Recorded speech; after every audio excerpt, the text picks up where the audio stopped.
SPASM for Live is a spatial audio solution for Ableton Live. SPASM for Live gives you the possibility to create intuitive audio mixes by staging sounds in a virtual space. Once your sounds are in place, you can walk through the sounds and even animate them. This is how it works. The basic SPASM for Live system consists of two Max for Live devices. The S4L mixer that goes into your Ableton Live master channel, and the S4L channel that connects your audio or MIDI channel to the S4L mixer. Let us now open the virtual stage by clicking on the Open Mixer button. What you see here is a numbered and coloured circle. This circle represents the position and size of your sound source, which is actually an Ableton Live channel. You will see that for every S4L channel you add, a new circle will appear in the virtual stage.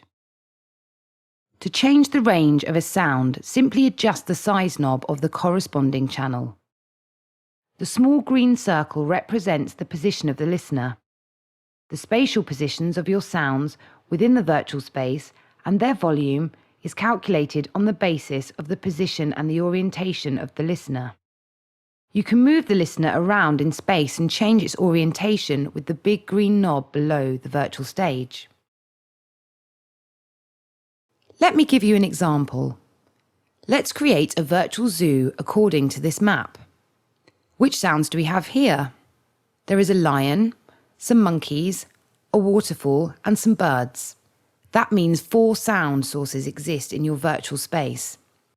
For the 4 sounds, you will need 4 audio channels, each with a sample inside. Add a channel plugin into all of those except the channel with the birds. The birds are spread all over the environment, so this audio channel will act as your ambient sound. Stage your sound emitters according to the map.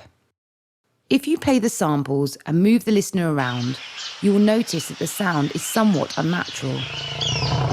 This is because you do not have a room yet, so there are no reflections.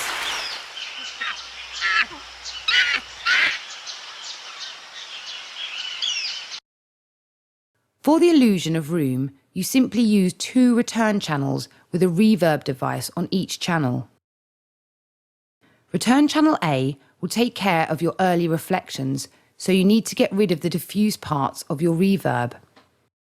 In return channel B, you get rid of the early reflections to be able to generate only diffuse reverberations. Open all send channels to 50%.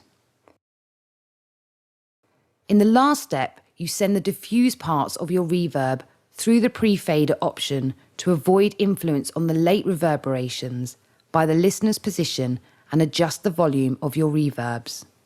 If so, you're able to discover your spatial zoo.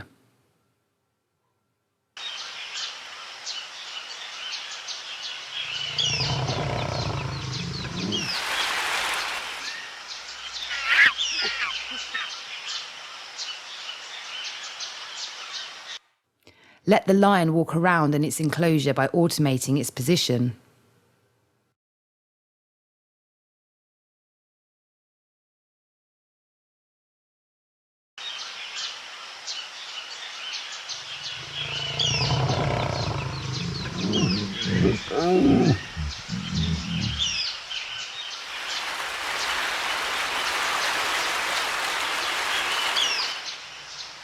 I hope you enjoyed your small tour through SPASM for Live, a spatial audio solution for Ableton Live.